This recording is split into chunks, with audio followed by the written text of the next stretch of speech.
Annunciato da giorni, è pronto il piano di attivazione della riorganizzazione degli ospedali in Veneto in rapporto alla crescita dei ricoveri per Covid.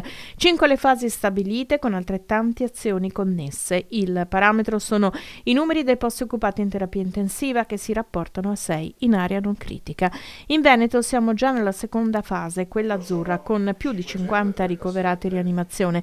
Si passa alla gialla con più 150, all'arancione da 251 a 400, oltre i 400 si è in fase rossa, che tradotto significa blocco totale dell'attività non Covid.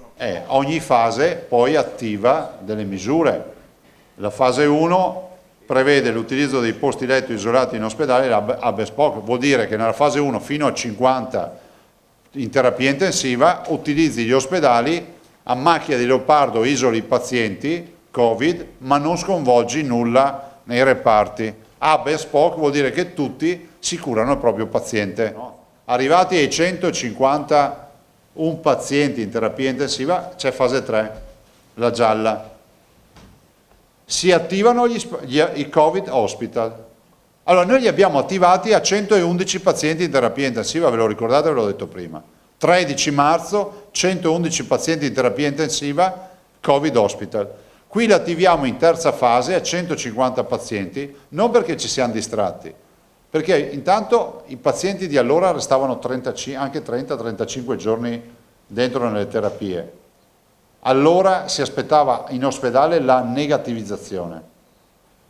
Allora era un altro mondo, sono pochi mesi ma un altro mondo. Poi ci sono le altre fasi che ovviamente si irrigidiscono sempre di più. La quinta fase, ve lo dico a quelli che spero finalmente capiscano perché siamo qui tutti i giorni a parlare di sta roba.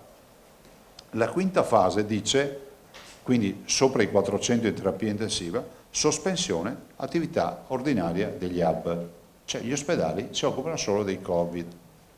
Sono 1.000 i posti in terapia intensiva attivabili dalla Regione Veneto, che prevede di mantenere sempre 200 letti riservati per i pazienti no Covid. Già allestiti anche 200 posti supplettivi distribuiti nei vari ospedali. 12 tra Dolo, Villafranca e Borgo Roma sono già occupati. Stiamo allocando i pazienti e ampliando qualche disponibilità in alcune terapie intensive proprio per fare in modo che tutti gli ospedali continuino a erogare tutte le prestazioni.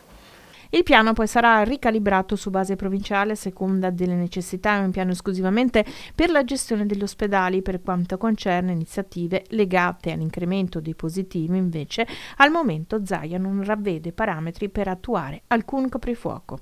Quello che preoccupa, lo ripete all'infinito, è un'eventuale paralisi del sistema di cura, qualora il numero dei ricoverati aumentasse.